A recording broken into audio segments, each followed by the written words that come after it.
Бүтээлчдээс өнөөдрөөс эхлэн сонгогчдын боловсролд зориулсан сонгох эрхийг одоо улс төрийн хилцүүлэг мэтгэлцээнийг өдөр бүр шууд эфирээр дамжуулан үзэгч та бүхэнд хүрэхэд бэлэн болж байна. За тэгэхээр энэ удаагийн улсын хурлын ээлжид сонгуул бүсчилсэн хөгжлийн үзэл баримтлалын дагуу за өнцөвөлд оруулсан нэмэлт өөрчлөлтийн дагуу томсгосон тойрог буюу бүсчилсэн тойрогт одоо улсын хурлын сонгуул явахаар болсон. За нийт 126 гишүүнийг анх удаа парламентод илгээх ийм онцлогтой сонгуул болж байгаа учраас за энэ удаагийн улсын хурлын ээлжид сонгуульд оролцож байгаа нам эвслүүдийн одоо мөрийн хөтөлбөр олон нийтэд төдийлөн сайн хүрч амжих байгаа. Тийм учраас олон нийтийн одоо сонгогчдын боловсролд зориулж улс төрийн нам эвслүүдийн дэвшүүлж байгаа мөрийн хөтөлбөрийг одоо үзэгч та бүхэнд дэлгэрүүлэн хүргэх. За ямар нам эвслүүд ямар бодлого мөрийн хөтөлбөрүүдийг дэвшүүлж байгаа гэдгийг одоо үзэгч та бүхэнд хүргэхээр энэхүү одоо шууд нэвтрүүлгээ эхлүүлж байна. За өнөөдөр манай хилцүүлгийн зочноор 4 намын төлөөлөл ирсэн байна. Та бүхэнд энэ өдрийн мэнд төрөгийг бүгдээрэнд нь. За нэвтрүүлгийн эхэнд та бүхнийг эхнээс нь танилцуулъя. За баруун гар талаас иргэний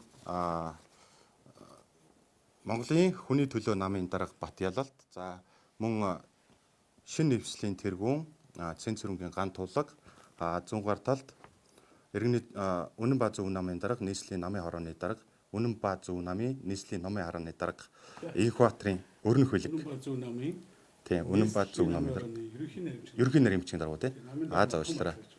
За намын иргэний зориг Ново намын намаас улсын хурлын 7 дугаар тойрогт нэр дэвшиж байгаа Чагнаад оржийн хонгор зул гэсэн ийм одоо 4 намын төлөөлөл өнөөдөр манай студид хүрэлцэн ирсэн байна. За та бүхэнд хилцүүлгийн хамжилт хүсье. За ерөнхийдөө товчхон хилцүүлгийнхаа дөрмийг танилцуулчихын. Нийт одоо 60 минутын хугацаанд хилцүүлэг маань үргэлжилнэ.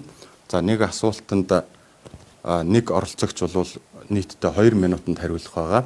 За 2 минутанд багтаагаад үндсэндээ хугацаагаа ашиглаад товчгоод тодорхой тайлбар өгөхийг одоо хүсэж байна.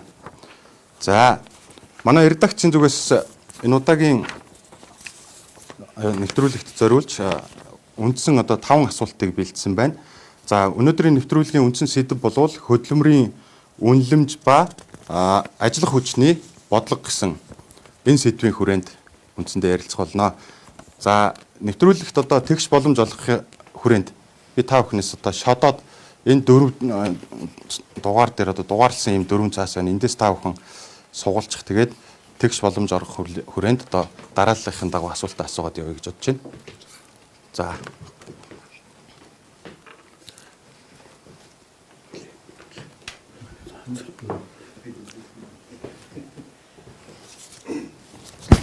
За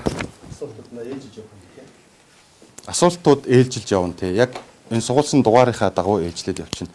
За нэгдүгээр оролцогч шин нэвсэл тийм ээ.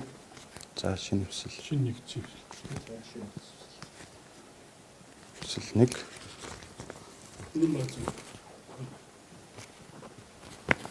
Үнэн ба Зөв 2 тийм ээ. За 3 ингээд. За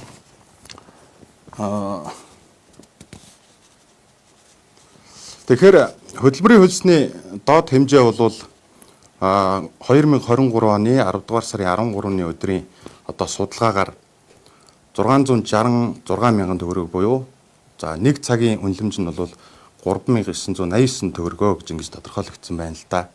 Тэгэхээр энэ бол олон улсад нэлээд ийм доогуур буюу 10-аас 10 дахин манай одоо 1 цагийн хөдөлмөрийн хөлсний үнэлгээ олон улсад хамгийн өндөр байгаа хөдөлмөрийн үнэлгээтэй орноос 10 гаруй дахин доогуур үнэлгээтэй байна гэсэн үг. Тэгэхээр энэ үнэлэмжийг манай улсын онцлогтой холбож тооцвол хэр бодиттой үнэлгээ болох вэ? Жишээ нь оролцогч таны гам тулга дарга. Оролцогч таны нэг өдрийн хэрэглээний зардал хэдэн төгрөг байдаг вэ? Нэг өдрийн хэрэглээний зардал харилцан адилгүй ажлынхаа нөхцөл байдлаас шалтгаалаад тэгэхээр нэг дунджаар нэг 50 орчим мянган төгрөгийн өдрийн хэрэглээ тийм ээ. Хувь ганцхан хувь хүний зардал шүү дээ тий. Энэ бензин тос хоолунд тэгэл одоо тий бид нар ч өдөр тутмын цаг наргүй ажилтаа байгаа. Тэгээд түүнээсээ шалтгаалаад харилцан адилгүй байна. 3989 доллар нэг хүнд оногдох 1 цагийн хөдөлмөрийн үнэсний хэмжээ. Би түр уучлаарай $3,989 төгрөг гэдээ буруу хэлсэн баг шиг байна. $3,989 гэж байгаа. За энийг нөгөө өдрийн ажлын 8 цагт нь үржүүлээд үзэхлээр $32,000 төгрөг болж байна л да. Тэгэхээр энэ үнэлэмж таны хувьд одоо яг юу гэж бодож байна? Таны мэдээж одоо өдрийн хувь хүний зарлага бол 50 орчим мянган төгрөг гэж тий. Тэгэхээр $32,000 төгрөгийн өдрийн орлоготой хүн амжиргаагаа дээшлүүлэх боломж манай улсад хэр харагдаж байна? Хязгаарлалт харилцан адилгүй. Тэгэхээр энэ бол харилцан адилгүй тоогоор. Харилцан адилгүй гэдэг чинь харьцангуй онлын суурь харьцангуй ээжж харилцан адилгүй туйл гарч байгаа. Тэгэхээр би энд бол та хөдөлмөрийн үндэсний доод 600 доод үнэлэмж үе 666 төгрөгийг цагийн үндэсэнд нь $1 орчмаар тооцож судалж байгаа шиг байна. Ер нь бол өнөөдөр яг төрийн албан агчдын дундад сэлэнг өдрийн $2 хавцаа байна. Тэгэхээр энэ харилцан адилгүй байгаагийн нэг жишээг уулуурхаан компани хувийн одоо уулуурхаан компанид ажилладаг одоо ахлах ажилтнууд хувийг шүү те улсын эрдэнэт гэдэг юм уу эрдэнэс таван толгойч гэдэг юм уу за өшөө юу гэдэг эрдэнэс монголч гэдэг юм моноросч гэдэг юм эдэр бол арай бага. Хувийг бол өдөртөх ажилтан буюу гүйцэтгэх ажилтан дунджаар $25 сая төгрөг буюу $7-8 мянган авах боломжтой байгаа. Жишээ олон компани нэрийг хэлэх нь бол бас онц биш байх тийм. Ерөнхийдөө бол ийм боломж байсаар байхад манай одоо цалингийн харьцангуй хуваарлалт төрийн болгохтой л үнэтэй хамааралтай байгаа. За хоёрдугаар оролцогч таны өдрийн зарлага дунджаар ер нь хэдэн төгрөг байна? Энэ одоо өдрийн одоо манай цалингийн доод хэмжээгээр авч үзэх юм бол $32,000 төгрөгийн өдрийн орлоготой байна шүү дээ. Энэ дээр ямар байр суурьтай байна? За миний өдрийн одоо дундаж одоо зарлага гэвэл мэдээж асуурын нийцээр харилцаа адилгүй байгаа л да тий. За ямар ч $32,000 төгрөгөөр бол амьдарч чадахгүй нүн. Залуучууд одоо бид нар бол өдрийн хоодыг бол дандаа гадуур идэж байгаа. Мэдээж одоо өдөр болго ресторанд ороод хоол идэж чадахгүйгээс хойш янз бүрийн газар идэж шүү дээ. Тэгэхээр хоолны зардал, бензин унааны зардал гэл ингээд явахаар 32 бол багтах байхаа. За яг тооцч бол үзээгүй мэд. Гэтэ нэг 50-70,000 төгрөнд бол гарах байх. Өдрийн зардал бол. Оройн зардал орвол тэгээд бүр их болчих шүү дээ. За эрдэмтдийнхээ бас зарлагыг сонслоос жоох өндөр байдаг юм байна. Бодвол нэг хүнд оногдох тий зарлаа яриад байгаа. За эмэгтэй хүнүүд бол би бол нэг 10,000 орчим бол төгрөг зарцуулна. За жишээл $32,000 төгрөг гэж бодоход бол 10-ыг бол би өөртөө зарцуулна. Бусдыг нь бол гэр бүлийнхээ бусад гишүүдэд тодорхой хэмжээгээр бас хуваарлаад энийг бас хуваарлаж чадна. За мэдээж энэ хангалттай бол биш. Гэхдээ эмэгтэй хүн чинь бусад нөгөө их хүн чинь бусад зарлуудаа яаж тооцдог гэхээр жишээл хоол байлаа гэхэд л өөртөө гэртээгээд ирэх ч юм уу тий. Тэгэхээр хэмнэлтийн бас нэлээд юутай л та стратегтэй учраас магадгүй байраа баг хэлж авах шиг байна тий. За Батял даргын өдрийн орлого. За өдрийн орлого зарлага гэдгийг өнөөдөр ингээд тооцоод хэлэх боломжгүй шүү дээ. Ер нь бол одоо зарим үедээ бид нар машин тэгээд асуулахаас өсвөл тийм ингээд мэдээж хөдөлмөрийн өсвийн доод хэмжээ $660,000 төгрөг гэдэг бол хангалтгүй. За энэгээр юу хэлээд байгаа гэхээр ер нь бол Монгол улсын үндсэн хуулийн 19 төр зүйл дээр төрөөс иргэнийхээ эдийн засгийн баталгааг хангах үүрэгтэй гэж заасан байна. За гэтэл өнөөдөр энэ үүргээ төр маань өнгөрсөн 32 жилийн хугацаанд биелүүлж чадсан уу гэдэг асуудал байна. Өнөөдөр та бол маш чухал сэдв хүндэж байна л да. Жишээлбэл одоо энэ эдийн засгийн баталгаа гэдэг үгийг бид нар өнөөдөр бодит амьдрал дээр баян ядуу гэдэг үгээр төлөөлүүлж ойлгодог. Тэгэхээр чинь эдийн засгийн баталгаа хангагдсан хүн жишээлбэл өдрийнх нь хэрэгцээ өндөр байна. Эдийн засгийн баталгаа нь хангагдаагүй хүн бол одоо өдөртөө бараг одоо жишээлбэл тэр хаягдл түүж амьдарч байгаа хүмүүс өдргээл ингээ харилцан адилгүй байгаад байгаа шүү дээ. Тэгэхээр ер нь бол энэ эдийн засгийн баталгааг хангах төрийн бодлого бол одоо хүний хөгжилд цуурлаад бие дааж амьдрах чадвартай иргэн бие дааж амьдрах чадвар нь хязгаарлагдсан иргэн гэж ангилж одоо энэ хөдөлмөрийн хөлсийг одоо үнэлдэг энэ тогтолцоо бий болох хэрэгтэй юм шиг байна. Ер нь бол одоо нийгмийн тэр одоо бүхэлд нь одоо хамруулсан энэ хавтгааруулсан халамжийн бодлогууд бол бас их оновчгүй байна гэж хараад байгаа. Халамжийн бодлогыг би үгүйсгээгүй шүү. Наваа энэ халамжийн бодлого хавтгаарсан гэж ярихлаар чи халамжийг үгүйсгэлээ гэж яриад байгаа. Тэгтэл миний бидний байр суурь бол халамжлах ёстой үнэ хангалттай халамжлаад за үнэхээр одоо хөдөлмөрийн чадвартай одоо бие дааж амьдрах чадвартай иргэдэд ажлын байрыг олгоод хангалттай цалин хөлсийг тогтоож өгөх ёстой байхгүй. Тэгэхээр энэ бол одоо өнөөдөр та бүхний гаргаж ирж байгаа судалгаа ингэж хэлэхэд л өнгөрсөн 32 жилийн хугацаанд Монгол улсын төр иргэнийхээ эдийн засгийн баталгааг хангах үндсэн хуулиар хүлээсэн үүргээ биелүүлж чадаагүй байна гэдэг л дүгнэлтийг хэлэх хэлэхэр байгаа байхгүй. Тэгэхээр 660 мянган төгрөгөө одоо жишээлбэл доллараар ингээд ховлоод бодох юм бол энэ чинь бараг одоо нэг 100 200 доллар хүрэхтэй хөрөхгүй ингээд мөнгө байж штэ. Тэгэхээр ийм одоо хөдөлмөрийн хөлсөний доод хэмжээг тогтоож өгчөөд тэгээд улс орноо ядуу буурай гэж нэрлээд яваад байгаа. Тийм үнэхээр монголчууд Монгол улс нь мөнгөгүй болчиход ядуу болчиход бид нар одоо хөдөлмөрийн хөлсөний доод хэмжээгийн багаар тогтоочод байгаа юм уу? Эсвэл өнөөдөр одоо нийгмийн баялагын хуваарлалт нь шудраг бос учраас одоо жишээл бусдынхаа боломжийг одоо хулгайлсан зүйлүүд нь болоод байна гэдэг. За баярлалаа. Таны цаг дууссан байна. Одоо ингээд нэгэнт хөдөлмөрийн хөлсний үнэлэмж ийм доогуур байна те. Олон улсад бол одоо хамгийн өндөр хөдөлмөрийн үнэлэмж нэг цагийн үнэлэмж $13 буюу ойролцоогоор нэг 70 мянган төгрөг байд юм байна. Тийм. Тэгэхээр манай улсын хувьд бол энэ нэг 10-аас дээш дахин бага ийм л одоо үнэлэмжтэй байна л да. Тэгэхээр үүнээс гарах гарц бодлогыг та бүхэн танаа намынхан энэ удаагийн улсын хурлд оролцож байгаа намын төлөөллүүдийн хувьд, намын удирдлагуудын хувьд ямар бодлого мөрийн хөтөлбөрүүд дэвшүүлж байгаа вэ гэдэг дээр нэг товчхон хариултууд өгье. За гандлага дараагаас эхлэе. Бүгдийг би хэлж явах юм уу те ер нь. Тийм. Сая сугалсан дугаарынхаа дагуу бүгдийг 1-2-ороо. Тий 2 минутаараа. За. Тэгэхээр манай шинэ хэвслийн үндсэн одоо мөрийн хөтөлбөрт бол үндэсний мөнгөний бодлого гэж байна. Манай хөөрөө үндэсний мөнгөний бодлого байхгүй. Тэр одоо манай Батялтаас үндсэн хуулиар нэлээд олон талаас ярьдаг. Тэгтэл манай Монгол улсын үндсэн хуулинд чинь эдийн засгийн бүлэг байдаг байхгүй. Эдийн засгийн бүлэг байдаг гэсэн. Тэгэхээр бид энэ төрийн дээр нам гарцсан ийм системтэй үед эдийн засгийн чөлөөт одоо интеграцлал гэдэг зүйл рүү гарах ямар ч боломж байхгүй гэсэн. Тэр үндсэн хуулинд эдийн засгийн бүлэг байхгүй байгаа улсыг бид капиталист нийгэмд амьдарч байгаа гэж үзэхэд хүртэл одоо болохгүй гэж ингэж дүгнэхэр байгаа. Манайх бол үндсэн хуулийн үндэндээ суурь зарчмыг хөндлөхөөсөө илүүтэй аль болохоор эдийн засгийн эрх чөлөө капиталист нийгмийн тулгуур суурь зарчим бол эдийн засаг бас дахин эдийн засаг. Эдийн засгийн чадхтай байх юм бол манайх хилээ хэдэн жил чаах боломжтой гэсэн. Тэгээ эдийн засгийн чадхтай байх боломж нь үйлдвэрлэсэн аж үйлдвэрлэсэн технологи ноу-хавдар тулгуурласан ийм суурь зарчмыг биелүүлэх боломжтой. Жишээлх юм бол Хятад Орос гээд засаглалын үед коммунист засаглалтаа хэдийж эдийн засгийн хувьд интеграцч өгсөн байхгүй. Энийг бол хангалттай галбаачилж өгсөн учраас төр хувийн хвшлэг консорциумын сонгогдох жишээнүүдийг дэлхийд тэргүүлж байгаа. Хятад улс дэлхийн топ 10 биржийн 3 нь байна. Тэгээ Хонконгийн бирж, Шинжээний бирж, Шанхай бирж. Биржийн хувьсгал гэдэг зүйлийг чөлөө түүний хувьсгалтайгаа өөрчлөж чадахгүйгээр Монголын өнөөдрийн төр нь нийт 4500 төрийн эзэмшлийн компаниуд бүгдээр ашиггүй. Гэвч ашигтай байж байгаа уул уурхай 2-3 том одоо үндэсний одоо суур татврын боломжийг нээж өгдөг 5-7 Эрдэнэт гэдэг том хувьцаа өөрөө авчдаг. Тэгэхээр бид бол төр хувийн эмчлийн консорциумын сонгогдох жишээг дэлхийд дээр яагаад хэрэгжүүлэх боломжгүй. Арилжаа худалдааны хувьсгал, биржийн хувьсгал гэдэг зүйлийг сонгогдох хэлбэрээр яагаад хийх боломжгүй юм гэдэг ийм асуултууд гарч ирж байгаа учраас шийдэх гол гарцуудын нэг нь төр тодорхой хэмжээний хяналтын багцтай болж өгвөл хувийн хвшлүүдийг эдийн засгийн чөлөөт бодлогыг нээж өгөөч. Үүгээрээ дамжуулаад арилжаа худалдааны өөр шинжтэй боломжтой. Цаг болчиход байна. Цаг дууссан. Баярлалаа. За энэ базар үнэ намын дараа танаа намаас энэ дээр ямар намын нийслэлийн хороо ерөнхийдөө баярлалаа. За манай нам ингэж байгаа. Ер нь энэ сонгуулиар бидний барьж байгаа ураг юу вэ гэвэл хүчтэй сөрөг хүчин бай. Хэдүүлээ мөнгөгүй сонгуул хийж хөвшээ гэдгийг бусад энэ улс төрийн намуудаа уриалж байгаа. Тэгээ яагаад ингэж хэлж ийм гэхээр мөнгө зараад одоо энэ хөдөө гадаанаас ирж байгаа мэдээлэлээр бол айгүй амар юм сонсогдож шít. Ингэж тараалаа тэгэж инглээ гэл. Ингээд мөнгөө зараад гарцсан хүмүүс чинь эргээд биднийг бодох юм уу? Эсвэл нөгөө мөнгөө яаж эргүүлж олох авсан үндэ буцааж өгтлөөрэ бодох юм уу гэж байгаа юм.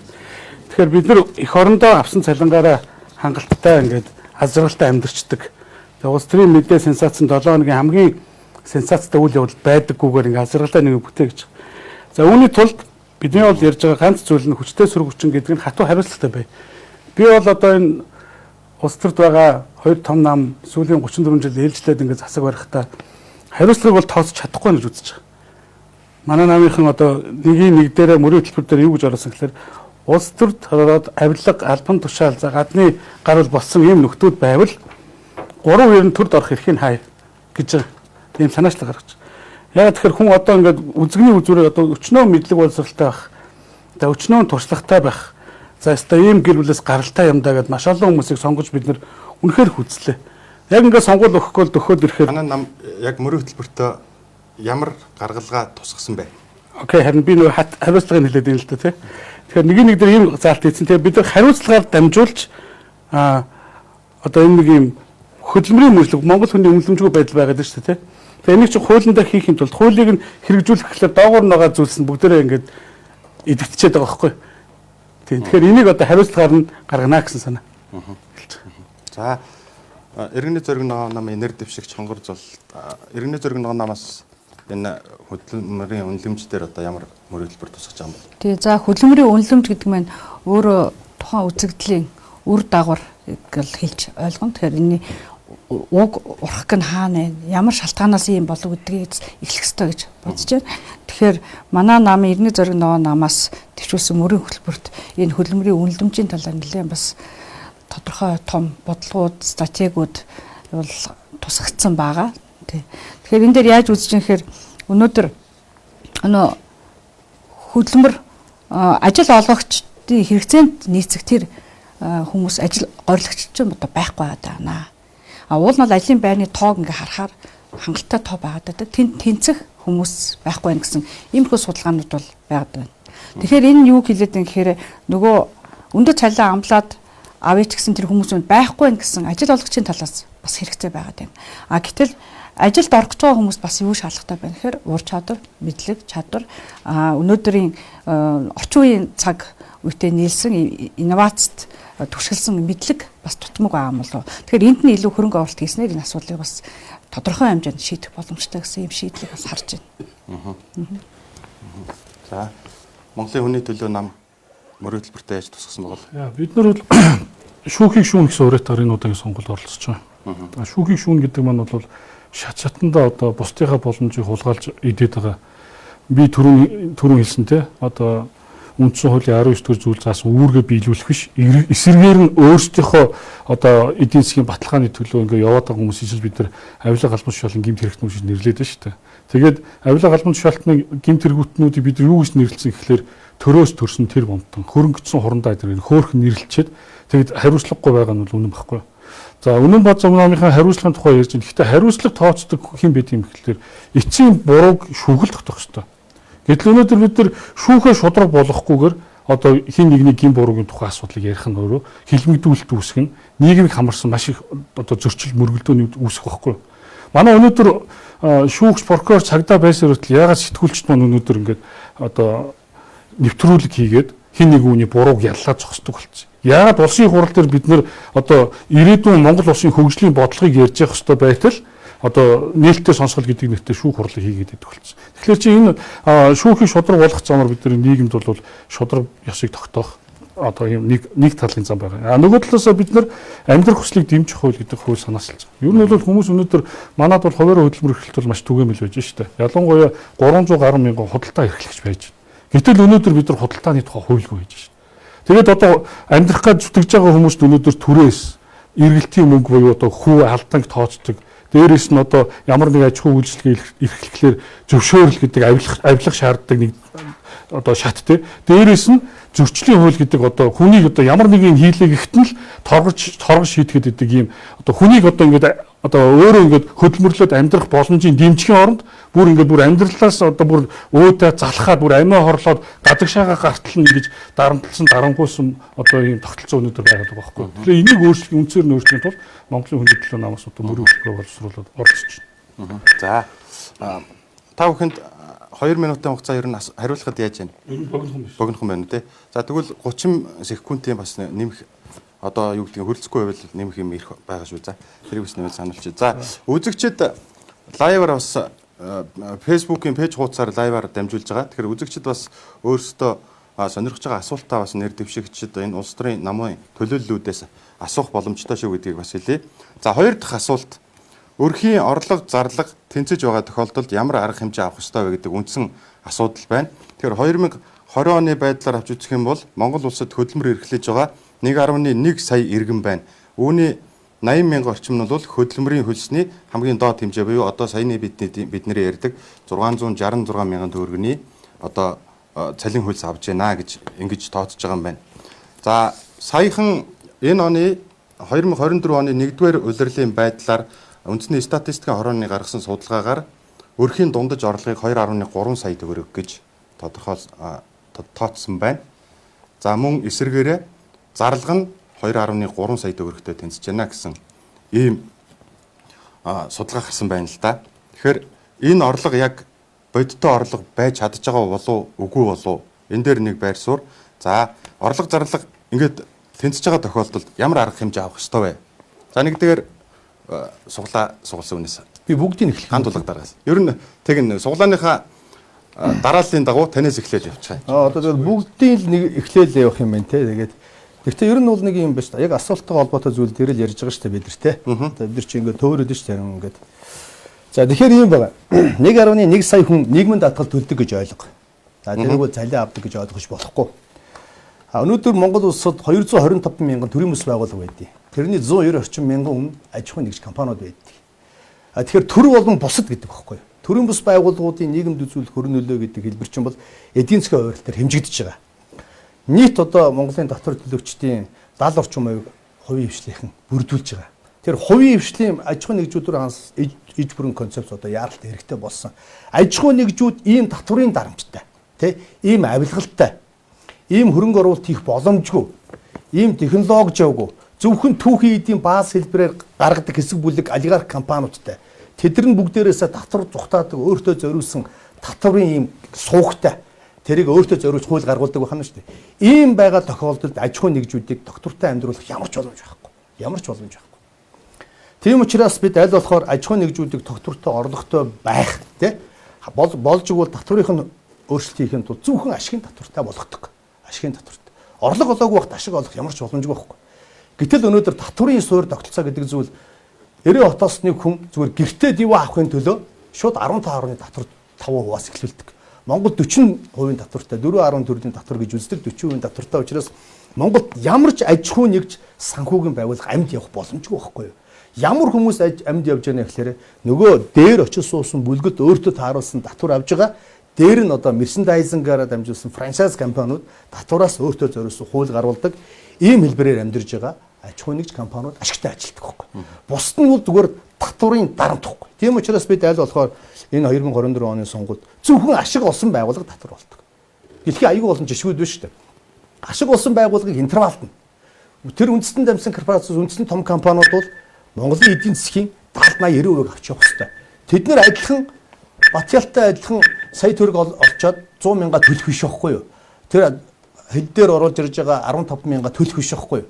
Харин эсрэгээ 70-80% төлдөг интервал дэлхийн хүлээн зөвшөөргөж байгаа том компаниуд татврынхаа суурь болцоог тийш оруулж өгөхгүй бол манай жижиг аж ахуйн нэгжүүд томуудтайгаа адилхан хийгдээд жижиг аж ахуйн нэгжүүд түүний туслан гүйцэтгэж компани хэлбэртэй ямар ч тэндээсээ шийдэл хувилбар ногдлын ашиг авахгүйгээр хар ажлыг хийж өгдөг гэсэн үг. Тэгэхээр би татврын асуудал дээр юм байна. 10 секунд үл чинь та өргөжлөө. За, тийм учраас бид аль болохоор хүү баг татвар баг байж хөрөнгө оруулалтын орчин тийм магадгүй Монгол улсад хөрөнгө оруулалт гэдэг зүйлийг яаж үзэх юм бэ? За дараа нь би энийг маш товчоор томоор авъя. Яг би багтахгүй. Маш том сэдв шүү. Би дараа нь шүү даруул. За. Үнцэн асуулт нь өрхөө орлого зарлал тэнцсэн бол яах вэ гэж байна тийм. Тэгээ 2.3 сая судалгаа мөн үү? Тэ 2.3 сая өрхөө. Би болохоор ингэж бодож байна. Магадгүй би одоо нэг бүх хүний амьдрал дээр амьдарч үзээгүй, бүх ард иргэдийнхээ амьдралыг мэдэхгүй байж болно тийм. Нэгдүгээрт нь хоёрдугаарт нь би магадгүй бүх сэдв дээр олон жил устарч явсан энэ том олон дарга нар байдаг шүү дээ. Энэ хүмүүс шиг бас бүх талыг мэдэхгүй байж байна. Гэхдээ би өөрөө залуу хүн Монгол улсын нийт 70% төлөөлж байгаа. Дээрээс нь хуваараа бизнес эхлээд ингээд тодорхой хэмжээнд аргарын амьдрал аваа явж байгаа. Дээрээс нь өөрийн одоо энэ мэдрэмжээс өөрийн бас би ингээд JCI Монголын залуучдын холбоо гэх мэт одоо BNI гэдэг энэ одоо 3 хэсэгтэй Монголд байгаа баг төрийн бас бүх байгууллагт байдаг. Тэнд явж байгаа олон залуучууд одоо яг яаж амьдарч байна, яг яаж бизнес хийж байна ингээд энэ асуудлуудыг одоо ерөнхий одоо мэдж байна гэсэн санаа. Тэгээ би бол энд итгэхгүй байна. Залуу хүмүүсийн хувьд одоо 2.3 сая төгрөгөөр өрхөө орлого байж болж байна. Тэгэхээр зарлага тэнд байгаад орлого зарлага тэнцэн тэрэн дотор нь ямар нэгэн одоо чөлөөт худалдаа авалт гэдэг юм уу те гэр бүлээ одоо зугаад сэнгэл юу гэдэг аялал зугаалга энэ нь орохгүйгээр энэ амьдрын гэж бол энэ бол амьдрахын нэр биш баг.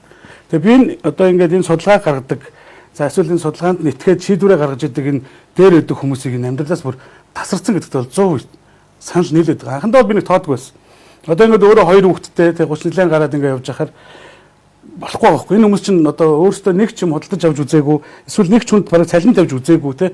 Цалин тавихад яаж тавьдаг, түрээсээ яаж төлдөг, бизнес яаж явагдгийг мэдэхгүй шууд ингээд төрийн мөнгөн дээр нэг гаруусны үзүүрээр ингээд сураад ингэсэн. Одоо сүүлдээ эдгээр чи аягүй мухан аав нь ингээд яваад хөр хүүхэд нь ороод ирчих шүү дээ. Биднэрт боломж гарахгүй юм шүү дээ. Эднэрт ингээд найдаад яваадсан. Тэгээд одоо энэ удаагийн сонгуульд нэлээд тийм эрчтэйгээр яваад байгаа. Тэгэхээр энд бол итгэхгүй байна. Энийг гарцсан юу яаж болох вэ гэвэл бас нөгөө талаас ард иргэд бид нар ажиллаж байгаа хүмүүс бид нар өөрсдөө ур чадвартай байх хэрэгтэй.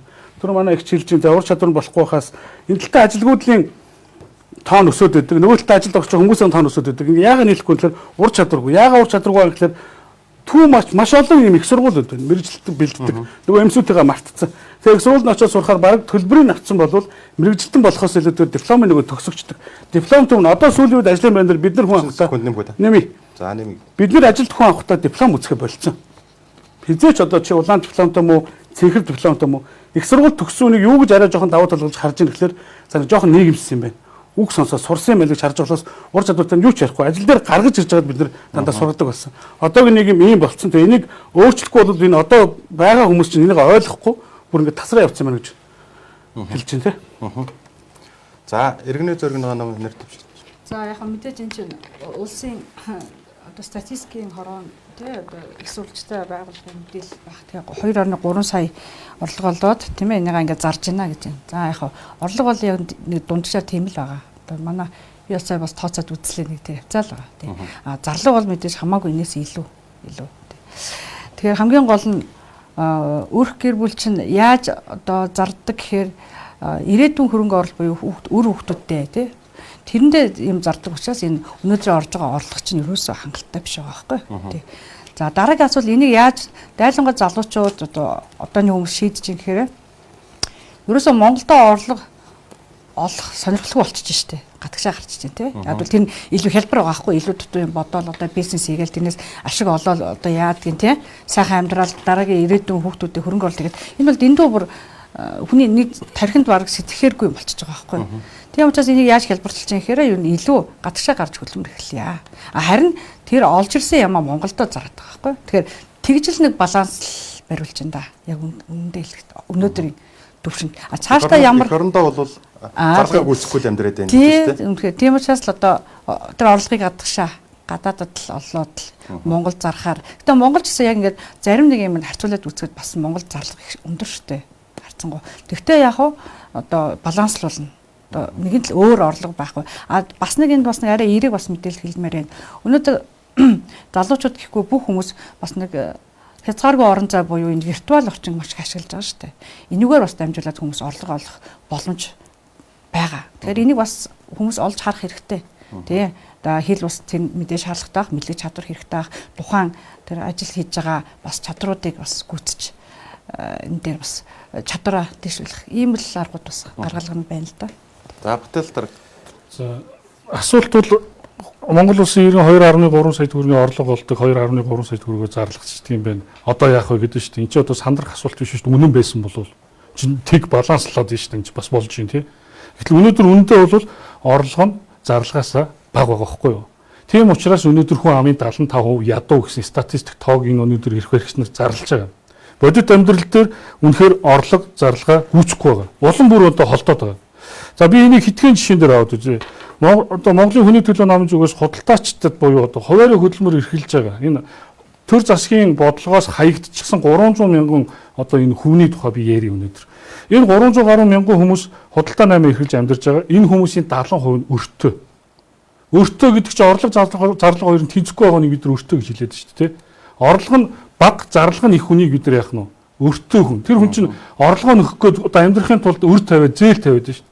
Тэгэхээр Монголын хүний төлөө намаас санаачилж байгаа амьдрах хүчлийг дэмжих хуулийн хүрээнд бид нар яг энэ хүмүүс дарамт толоод байгаа ажлын байрны түрээс за одоо энэ эргэлтийн хөрөнгөний хүү алдан гэдэг. Одоо Монгол улсад ч өнөөдөр баячууд нь ядуучуудаа мүлждэг нийгмийг байгуулсан байж шүү дээ. Яг 100 жилийн өмнөх шиг нөгөө нэг дайшин хүүгийн бүүс гэдэг шиг тийм одоо мөнгө хүлэгчдэд дарамтлуулсан хүүхдийнхээ төлөө биш мөнгөнийхөө хүүний төлөө амьдардаг ийм нийгмийг бид нар байгуулсан байгаа байхгүй. Тэгэхээр энэ хүлэлтийн 5 систем байж. Жишээлбэл өнөөдөр хамгийн боломжтой хүмүүс банкнаас баг хүү багтаа зээл авна. Барьцаа хөрөнгө мөрөгтэй танил талтай. Тэрнээс доошлоод ирэх юм бол банк санхүүгийн байгууллага. Тэгээд ломбард тэгээд одоо хувь мөнгө хүлэгчдээс ингээд банк санхүүгийн байгууллага хадгалан зээлийн оршоо одоо ломбард хувь мөнгө хүлэгч гэсэн хүмүүсээс Одоо хамгийн ядуу хүн өнөөдөр одоо 10-аас 30% сарын хүүтэй юм зээл авч одоо амьдрах гэж ядчих байгаа байхгүй юу? Тэгэхээр өнөөдөр энэ төр засгаас хаягдчихсан энэ хуваараа хөдөлмөр эрхлээд байгаа тэр сая 100 мянган хүн одоо хөдөлмөр эрхлэж байна гэдэг бол худлаа шүү дээ. Насан турш хүн болгон бүр хүүхдүүд хүртэл өнөөдөр хөдөлмөрлөж шүү дээ. Тэр энэ тоо чин худлаа яваад байгаа байхгүй юу? Дээрээс нь тэр малчтын асуудал гэж байна тий. Малчд худалдаачд гэдэг хүмүүс чинь малчд ихэд 250 гаруй мянган малчин байна. 300 гаруй мянган худалдаач. Саяны одоо 90-ийн зориг ногоо намын төлөөлөл хэлж байгаа. Тэр виртуал орчинд ажиллаад байгаа хүмүүс чинь хүртэл яах нь вэ? Энэ хөдөлмөр эрхлээд байгаа мөртлөө бүртгэлгүй л байж байгаа шүү дээ. Ер нь бол. Тэгэхээр одоо энэ үндсээр энэ асуудлаа шийдэхгүй бол одоо энэ асуудал өөрөө маш том асуудлыг өөрөө хөндөж тавилаа л да. Энэ хамгийн зөв асуудал, хамгийн одоо суурьаар шийдэх ёстой асуудал. Гэхдээ та бид нар энийг 2-2 минутанд багтааж бүрэн шийдлийг ярих бол үнэхээр цаг багдаад байна л да. За баярлалаа. Таны 30 секунд бас давхар яваад дуусчлаа. За би сая ингэж бодлоо. Асуулт болгон дээр гандлага дараагаас яваад байх нь бас тэгш бус байдлыг бол хангаж чадахгүй байна гэж дүгнэлээ л дээ тийм ээ. Тэгэхээр одоо сүүлийн дугаараас асуултаа эхэлчихье гэж бодож байна. Танаас Батал дараагаас. За иргэдийн эх орондоо хөдөлмөрөө үнэлүүлж амьдрах нөхцлөөр хэрхэн хангах вэ гэдэг. За манай улсаас бүгд найрамдах Солонгос улсад 54 мянган иргэн ажиллаж амьдарч байгаа гэсэн ийм судалгаа байна. За Швед улсад 20 мянган иргэн. За дээрэс нь Австрали, Чех, Япон гээд олон улсуудын цуваа бол гарна мэдээж тийм ээ.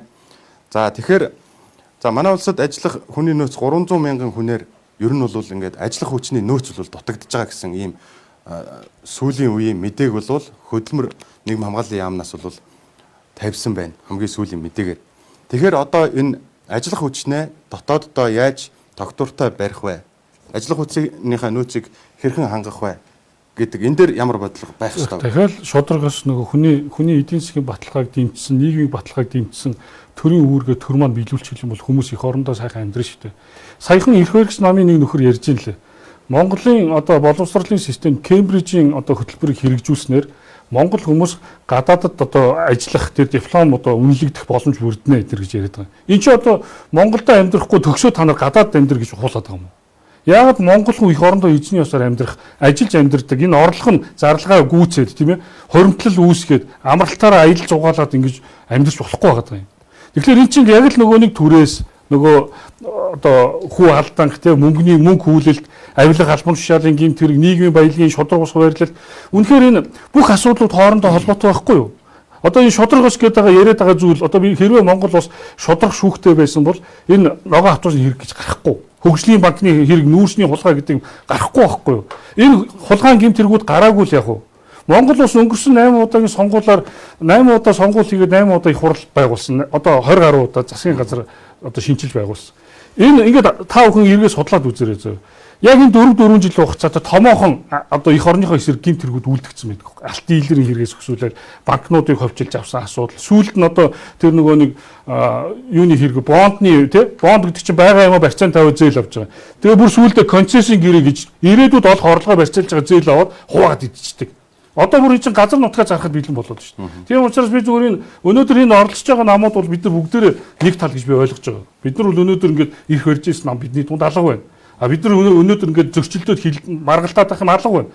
Хамгийн гол нь өнөөдөр Монгол улсад энэ өнгөрсөн 32 жилийн хугацаанд ирэх барьж ирсэн Монгол ардын нам, ажилтсан нам гэдэг хоёр намаасаа бид нар салах хэрэгтэй байгаа байхгүй юу? Тийм учраас энэ удаагийн сонгуульд одоо манай ард иргэд нь саналаа өгөөч. Саналаа өгөхдөө бүгд нар итгэвтэй өг. Тэр өөрсдийн чинь саналыг ингээд бүр 8 удаа луурдаад авчихсан. Бүр тэрэнд нь оролцоод хэн мөнгө өгсөнд нь саналаа өгнөгөө явж идэг ийм одоо сонгогчтой байх бол бид нар хизээч одоо бидний өнөөдөр яриад байгаа асуудал хизээч шийдэгдэхгүй. А гэхдээ энэ удаагийн сонгуульд ажиглагдж байгаа нэг зүйл бол одоо бас энэ Монгол ардын нам, ажилтсан намын одоо гишүүд дунд бас эргэлзээ үүссэн байна. Бас нөгөө хатуу шууд нам засагтаа өгнө гэдэг байдал маань арилсан байна. Тийм учраас бас энэ удаагийн сонгуулиар нэлээхэн суур үндсэн өөрчлөлтүүд гарах байхаа улсын хурлаа ард түмний одоо хоёргүй сэтгэлээр төлөөлөх тийм төрийн түвшээдээ сонгож чадах байх гэж л одоо итгэж оролцож байгаа шүү дээ. За баярлалаа. За иргэний зориг ногоо намаас асуучих. Ажиллах хүчнийхээ нөөцийг бид нэр дотооддоо яаж тогтвортой барьж хадгалах боломж байна вэ? Жишээлбэл таны одоо иргэн тойрноос гэдэг юм уу гадаадд ажиллаж байгаа хичнээн хүн байна. Монголд байгаа гадаадд ажиллаж байгаа хоёрын ялгаа юу нь юун дээр харагдаж байна? Тэгэхээр иргэн тойрон баг бүгдээр энэ дөө би хүртэл өөрөө сайхан ирсэн. Тийм учраас энэ бас нэг тод жишээ. Тийм учраас яг гадаад руу хүмүүс одоо яваад байна, урсаад байна гэдэг чинь тооцогдоод байна. За тэгэхээр ерөнхийдөө бас яг хөдөлмөр эрхлэлийг дэмжих хуульд ч гэсэн бусад хөтөлбөр бодлогод бол бас хоёр юм яваад байдаг. Чиглэл гэж яри те. Энэ нь болохоор яаж тэр хөдөлмөр эрхлэлийг дэмжих үйлчлэгээ үзүүлэх үү, хөдөлмөр эрхлэлийг дэмжих ямар хөтөлбөр байж болох уу гэсэн. За тэгэхээр үйлчилгээнд нь бол мэдээж одоо тэр хөдөлмөрт зуучлал бүртгэж аваад те ажилгүй хүмүүсийг бүртгэж аваад хаана ажил хэрэгтэй гэдэг ажил олгогчтой холбогдоол тийм үү. Энэ үйлчилгээг мэдээж үйлчилгээ сайжруулах хэрэгтэй. Сайжирж байгаа. Энийг бол дайлангаа би залуучуудын байгууллагт бас их олон жил ажилласан. Энэ дээр бол залуучуудын хөдөлмөрийн бирж гэж бас шинээр байгууллагын тухайд явж исэн. Нэлээд амжилттай залуучууд бас энд бүртгүүлээ. Цагийн ажил хөтөлбөр гэдэг юу гэдэг. За орон нутгийн залуучуудад дэмжих дөрвөн бэрх төсөл хөтөлбөр гэдэг. Тэгэхээр иймэрхүү бас оролдлогууд юу гэдэг юмнууд байсан. Байж байгаа одоогдсон байгаа. А дараагийн асуудал болохоор хөдөлмөр эрхлэлийг дэмжих хөтөлбөр маш их байна уу? Одоо санхүү мөнгөний дэмжлэг үзүүлнэ, сургалтанд хамруулна, ур чадрыг дээшлүүлнэ. А эдний хамгийн гол асуудал юу вэ гэхээр тухайн хэрэгжүүлж байгаа хөтөлбөр өнөөдөр ач холбогдолтой юу? Тэ? Энэ дээр үнэлт өгöd байгаа мó? Тий. За энэ жоохон чанаржуулах асуудал байгаа нэгд. А дараа нь болохоор өнөө хөтөлбөр хэрэгжээд дуусны дараа бид нар яг энэ дээр дахиад энэ чинь дүн шинжилгээ хийх хэрэгтэй шүү дээ. Тэгээд тоон баримтууд хэрэгтэй, чанарын үзүүлэлтүүд хэрэгтэй. Тэгэхээр энэ дээр нь бас нэлээд дэмжлэг хэрэгтэй гэсэн манай мөрөглөлт бол байж байгаа учраас энийхээ дагуу цаашдаа бид бас бодлого барина гэж бодож байна. За шинэ үндэсний нэг зүйл. Сайн нөгөө дөрмөө баг зэрэг зүрт яачлаа өөрчилчлээ. Тэгэхээр ажил хүчний бодлогыг яаж барих вэ гэдэг. За 54,000, 20,000, 10,000 янз янзын тоо гарч ин тэ. Гэхдээ Монгол улс шиг нийт одоо ажиллах хүчнийхээ 17.8% буюу 300 орчим мянган хүнийг гадаадад экспортоор ажиллах хүч болгоод экспортод галгасан улс баг байхгүй. Хятад улс 1.4 тэрбумтай бай гэж бодоход те 170-аас 200 сая хүнээ гаргахгүй л байхгүй. 250 сая хүнээ экспортод гаргахгүй байхгүй юу да. Тэгэхээр Монгол улсын төрийн бодлого ямар байгааг л харуулж байгаа гэсэн үг. Монгол улс төр доктортой байх. Эдийн засгийн боломжтой бол тэр хүмүүс гадаадд яагаад гарахгүй шүү дээ. Өнөөдөр төрд нь 240 мянган хүн ажилтдаг те. Тэгсэн мөртлөө 3.5 сая хүнтэй. Гэтэл 9.8 сая хүнтэй Швейцар 24 мянган төрийн албаа ах шүү дээ. Эсхий амт тийм үү. Тэгэхээр энэ харьцуулсан тоог яагаад хэлж яах гэдэг чинь Монгол улсын төрийн бодлого энэ доктортой байх асуудал эдийн засгийн дархлаатай ард иргэдтэй боломжтой орчин бий болгож чадсан бол доктортой байсан бол ард иргэд гадаад экспортод гарахгүй байхгүй. Бид гадаад олон хүмүүсийг Монгол улсын доктортой байх хувилбарын хувьд бол би мэдээж энэ банк санхүүгийн мөнгөний бодлогын асуудал. Өнөөдөр Монголд хүү жилийн 2.25% те одоо 2%-тэй бол 25%. За тэгээд ханшийн алдагдлал нэг валютын үнэс 15 орчим хувь алдагдaltaй. За дээр нь татвар одоо 4.10 төрлийн татвар буюу 40 орчим хувь татвартай гэдэг 70-аас 80% нийгмийн ингээд шахаасанд ингээд өгчлөөр ямар ч аж ахуйн нэгж болон тэр хувь хүн энэ доктортой ажиллах боломж байхгүй учраас гадаад руу зугтаж байгаа. Тэр өөрөө одоо өөрийнхөө олсон ажил хөдөлмөрлөө олсон зүйлүүдээ чөлөө зах зээл дээр арилжих, хөрөнгийн зах зээл дээр арилжих тэр бүх боломжууд нээлттэй биш. Зарим залуучууд гадаад дотоод байсан залуучууд төрүүлжүүлсэн виртуал ертөнцийн тийм орчинд ажиллаж амьдарч байгаа хүмүүс бий. Гэхдээ харьцангуй ойлголт. Гэхдээ ажил хүчний боломжийг нээж өгсөн бол бид нар гадаадад Microsoft те, Google-д те, Rector Brand-д ч гэдэг юм уу те. Тэр үтэл хятадын бүр Tencent ч гэсэн хүмүүс очиж ажиллахгүй байхгүй юу? Манайх эндээ л ажиллана. Дэлхийд IQ-гоор 5-д ордог мөртлөө хөлбөрийнхөө өсөр Африк хавтаг ахны бүксний 15-д явж штэ. Тэгээ бүх үзүүлэлтүүд нь ант байж болох үзүүлэлтүүд нь ард иргэдтэй наалдж байгаа нь төрийн бодлого. Тэгэхээр би яаж одоо барих вэ гэхээр төрийн бодлого доктортой байхгүй бол энэ одоо эдийн засгийн боолчлолт тий татварын боолчлолт хөдөлмөрийн үндэсний боолчлолт хинч ажиллахгүй. Олон улсын хөдөлмөрийн зах зээлийн конвенц эдийн ижил хөдөлмөрт ижил цалиаг өгнө гэдэг. Оюутлогооч яг адилхан инженер хүн 20 дахин өөр цалин авчих. 20 дахин. Тэгэхээр энэ бол харьцангуй ойлголт. Тэр олон улсын конвенцт яг тэр засаг орсон. Тэгвэл орохгүй байхгүй. Тэр конвенцт ороод ижил цалинд ижил хөдөлмөр өгүүлнэ гэдэг конвенцт оруулчаад эдгэрийг шаардж чадахгүй байхгүй. За баярлалаа. За үнэн ба зөв ном. За энэ дээр ямар арга хэмжээ авах вэ гэж байна те хэрхэн гарах вэ? Монголдоо үлдээх вэ? Мэдээж эн чинь одоо easy ойлгомжтой. Цалингаа их авмаар шүү дээ. Ажил хийж байгаа одоо хүн бол те ажил олгочоос цалингаа их авмаар байна. За ажил олгож байгаанаас их цалин өгмөр л байна. А тэнгууд яадаг вэ гэхээр нэг татварын асуудлууд гарч ирнэ. Бараг нэгдэг багт нь орж ирээд тусгаачлаа нэхэл татвараа яриад данс масаа ингээл эхэлдэг. За дээрэс нь эндээш гэж нэг амар бараг хинт чирэггүй шахах нэг зүйл байна. За яг бусад орн шиг эндээш нь тэндээ нэг өсч идэг те аривжуулж идэг тэрийг магадгүй өвлүүлж идэг ийм болчвол бас нэг учиртай. Тэгэхээр одоо бидний үеийн залуучууд эндээш бол айгүй дургу. Юунд хэрэгтэй юм бэ гэвэл нэг банкнаас очиж зээл авахд эсвэл визэнд орох материал бүрдүүлэхэд хэрэгтэй. Өөр юунд ч хэрэггүй. Өвлөж болдгоо, авч болдгоо, идэж хэрглэж болдгоо тий. Тэгэхээр энэ системүүдийг бүгдийг хийж солихын тулд одоо нөгөө түрүүний яриад хариуцлагатай систем хийхгүй бол энэ чинь зөвхөн бас нэг улсын хуралдаа хуулигаар батлаад тэрэн доош ингээд амш юм нийтээр нэг юм муухай юм систем, төрийн систем байгаад байгаа. Одоо нэг адглаад ярьдаг үстэй. Ядуу хүмүүсээ дэмжиж байгаа баах юм тарахаар нөгөөх нь хүртэл тэр ядуу хүнд очихгүй гэж байна шүү дээ. Зөвхөн хамаатан цаад ах トゥ нүрт нь очдог тий. Тэгээ би энэ төрийн хоорондын уялдаа мэдээллийн үнэн байдалд нь бол би эргэлзээд байгаа. Би бол энд итгэхгүй байгаа. Яагаад тэгэхээр одоо жишээ нь ингээд одоо манай намаас жагсаалтын 6-аар нэр дэвч байгаа соёл дэлгэргээд тэрэгэн цэцтэй эмэгтэй.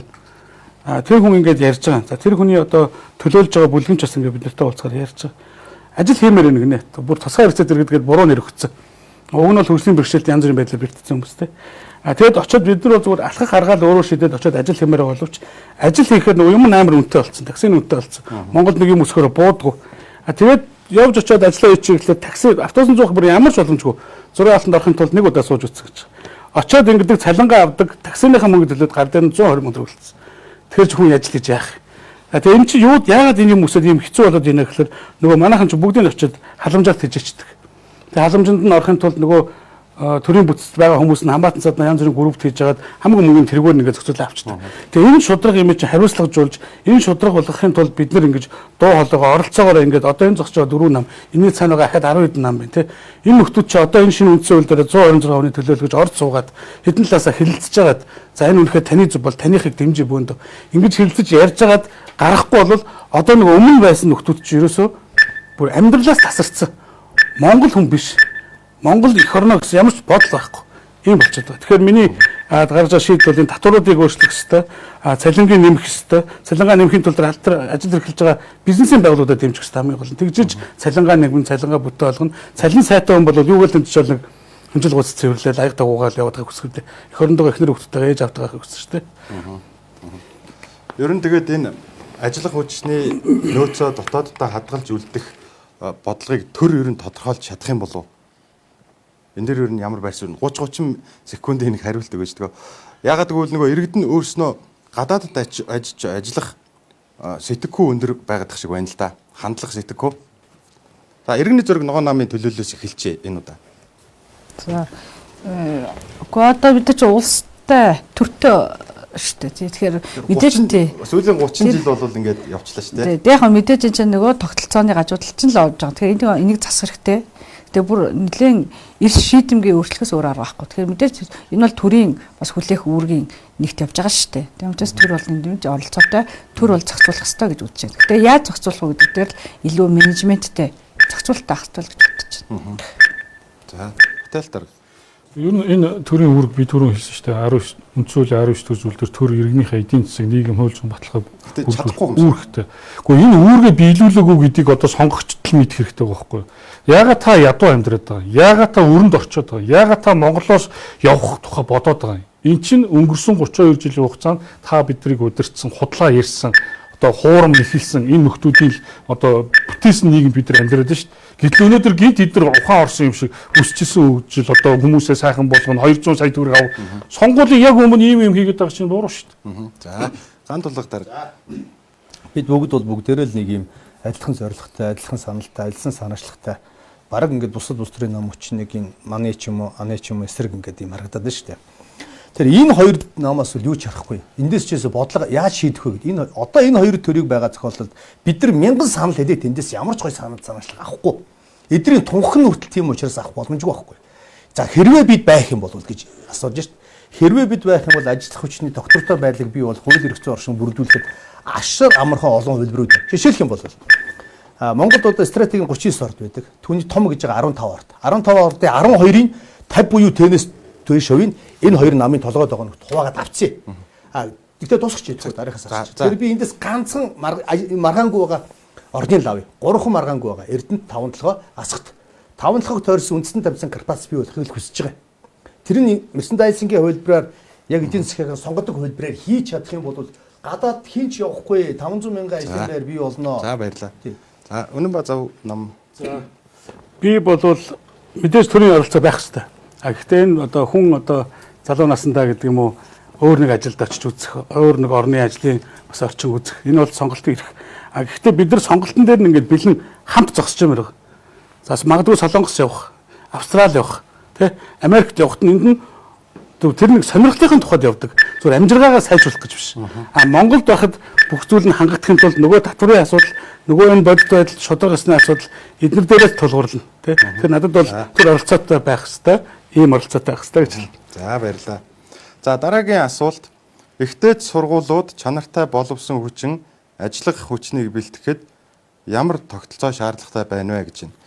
Тэгэхээр ажил олгогч одоо юу гэдгийг хүсэл шаардлагад нийцсэн боловсон хүчнүүдийг ихтэй сургуулиуд төдийлөн хангаж одоо нийгэмд илгээж чадахгүй байна гэдэг ийм асуудлууд бол нийгэмд яригадаад байгаа шүү дээ, тий. Тэгэхээр үүн дээр ер нь ямар байр суурьтай байна. За энэ үнэн ба зөв намаас эхэлчихье. Эднийхээс эхлэх байгаа бох, тий. За үүн дээр бол ямар бодолтой байна гэвэл нэгдүгээрт тоо маш олон байна. Борооны дараах мөг гэдэг шиг. За тоо олон байна гэдэг нь одоо эрэлт нийлүүлэлттэй хуулиараа ч гэсэн нөгөө сурчлагаа хийгээд магадгүй чанаргүй элсэгч нарыг авах боломжтой болох.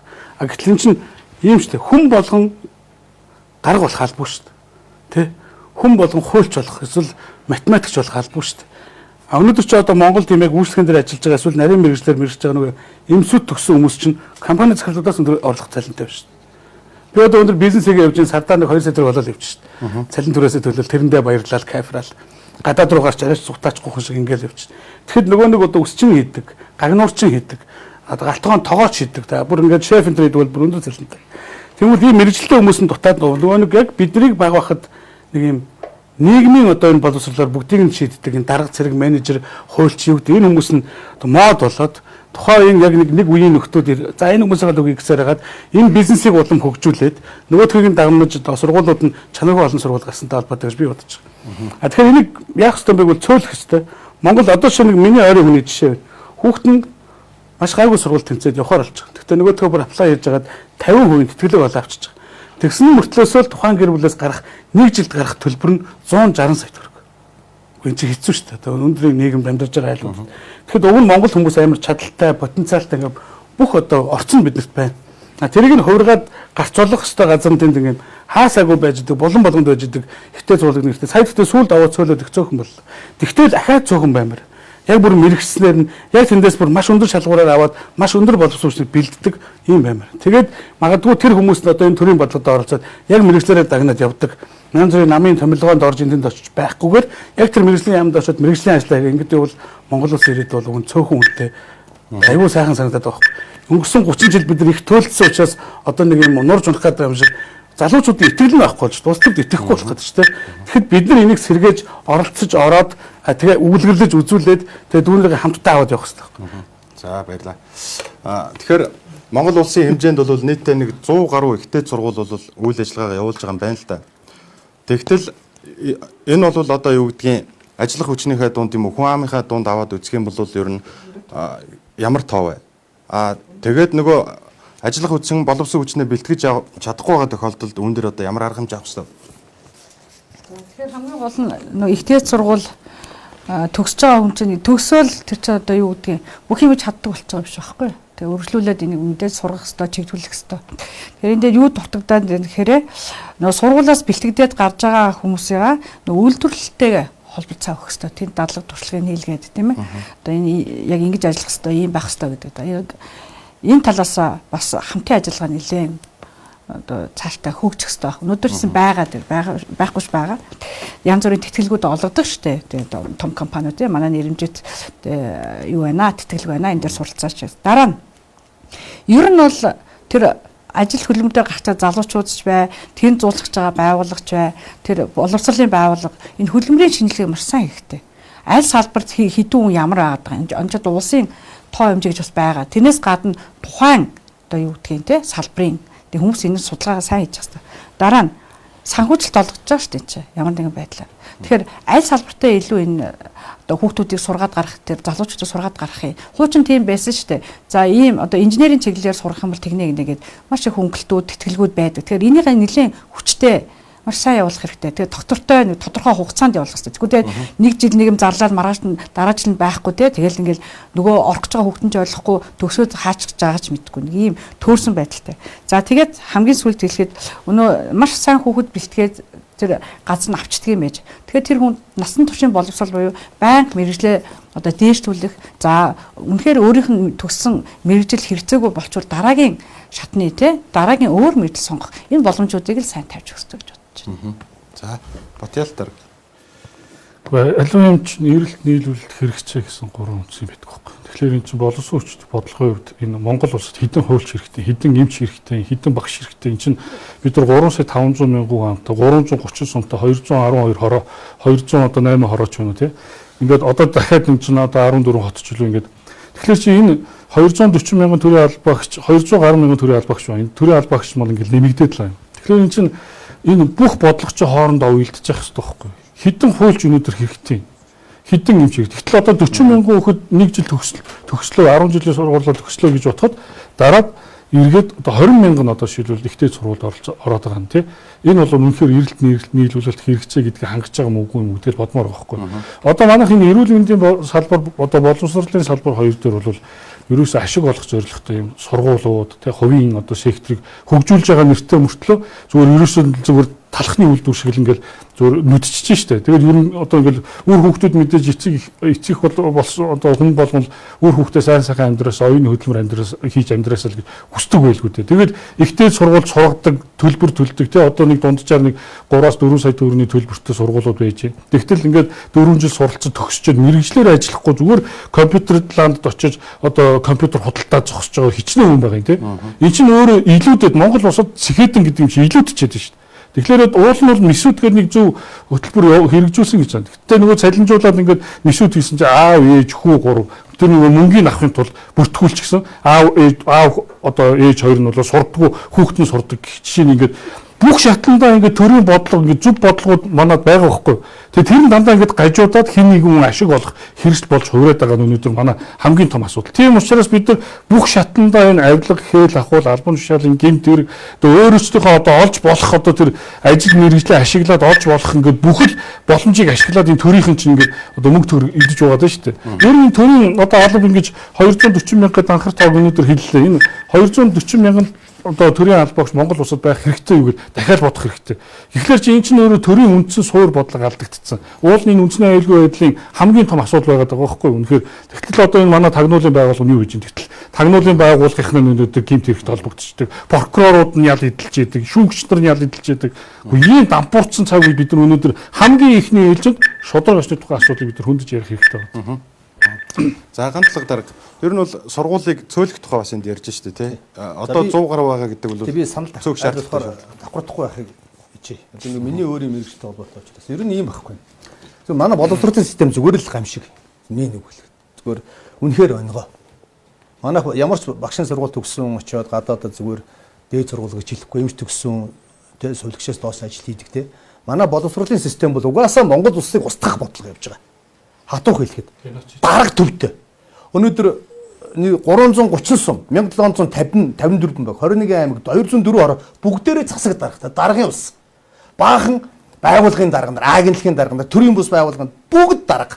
Зүгээр бүгд дарга төвтэй. Юу ч толгойн мэдэхгүй. Гэхдээ гудамжаар дүүрэн Оксфорд, Харвард, Йейл, Кембриж төгссөн бүл төвсөрсөн амьдрал мэдэхгүй хүмүүс байна. Ийм амьдралын ийм коэффициент айгүй алдагдчихлаа шүү дээ. Ийм болоос алдагдчихсан. Ганцхан эх оронч болгомоор байна. Мөхөж байгаа улсад эх оронч байх хэрэгтэй. Энэ олон нам бас олон үзэл санаа биш байхгүй юу? Олон хуваарлт биш. Ганцхан үндэсний үзэл санаа, өнцгой үзэлтэй байх хэрэгтэй. Энэ үндэсний үзэл санаа эх оронч үзэл байж иж энэ улсын эх орны төлөө амжирна. Жишээ нь жаргал сайхан гэдэг нөхөр буянгийн жага Монголын гудамжид салхуу, аригчин тий дандаа муу хэлдэг шүү дээ. Тэр хужаалцтай муу л хэлнэ шүү дээ ойлгомжтой. Дандаа нэг юм бодлого. Би ганц л зүйл хэлдэг гэж. Хүн муулах гэж байгаа олон биш шүү. Үнэн байдлыг ойлгоосоо гэдэг үгээр хэлж байгаа. Энэ эх оронч байдал тий гэрийн хүмүүжил. Ах түүгөө одоо тий хүндлэх тий бүх зүйл алдагдсан. Бүх зүйл эсрэгээр яваад шүү. Хэдий капиталист нийгэм байгаа ч гэсэн ямар нэгэн хүндлэл, ямар нэгэн ах цахин хүндлэл, ямар нэгэн багш савийн хүндлэл ийм зүйл байхгүй. Багш нар нь яаж хүүхдүүдтэйгээ харьцаж байгаа тий Монгол шиг жижиг үндэстэн, Монгол шиг Азийн бүр эцгийн эрхт ёстой тий гэр бүлийн ийм төвтэй улсуудад эрх чөлөө гэдэг зүйл зохгүй гэдгийг бүгдээр хардсан байхгүй юу? 1990 оноос гарсан бүх зүйлүүд. Жишээ нь Ардсан намд энэ олон мянган гишүүдэд би буруу өгөхгүй байгаа. Энэ боловсрол ямар ч боловсролгүй зөвхөн амьдрах аргаар намд очдог, сум баг дүүрэг хороонд энэ намын гишүүд гэдэг зүйлийг байхгүй болохгүй болсон. Тэд нар зөвхөн ямар ч үзэл санаа онол ном эх оронч байхгүй амьдрах аргаар үзээд ман намын гişүүд бол тэнд тугарж явж байгаа. Тэгэхээр үүнийг бид устгахын тулд бүгдээрээ хариуцлагын асуудлууд те энэ тогтолцоорын шинжилсэн асуудлууд зайлшгүй хэрэгтэй болцсон байна. Тэр ялангуяа боловсролын шинжилгээний асуудлыг бүр томоор нь авч үзэхгүй бол энэ улсыг Төрөн Батялтын хэлдэг геноцид болчлоо.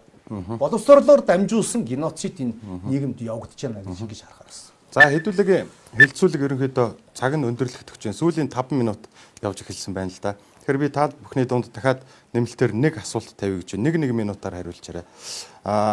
Монгол улс одоо ингээд боловсролынхаа системийг хөтөлбөрт академик чиглэлээр боловсон хүчин бэлтгэх шаардлагатай юм уу? Эсвэл цаашдаа юу гэдгийг нарийн мэрэгжил тэр хувийнхх нь онцлог тохируулсан боловсон хүчнийг бэлтгэх шаардлагатай юм уу? Энэ дээр ямар бодлого баримтлах хэрэгтэй гэдэг юм бол за Батял Таргаас эхэлж. Энд зүгээр юу хэлмээр байна. За сая ганц тулг дарга хэлж байгаа тэр их оронч байдал гэдэг. Их оронч байдал ардчилсан нийгэм гэдгээ бид нар ойлгох хэрэгтэй байна. Одоо сая бол эрх чөлөө баг бид нар зохгүй гэж ярьж би бол энэтэй санал нийлэхгүй байна. Бид нар тийм ер нь бол ардчилсан нийгэм гэдэг бол иргэдийн оролцоог зөвшөөрсөн нийгмийг бид нар ардчилсан нийгэм гэж хэлж байгаа. Ардчилсан нийгмийн бодит амьдрал дээр хэрэгждэг хэлбэр нь хуралдаан байхгүй юу?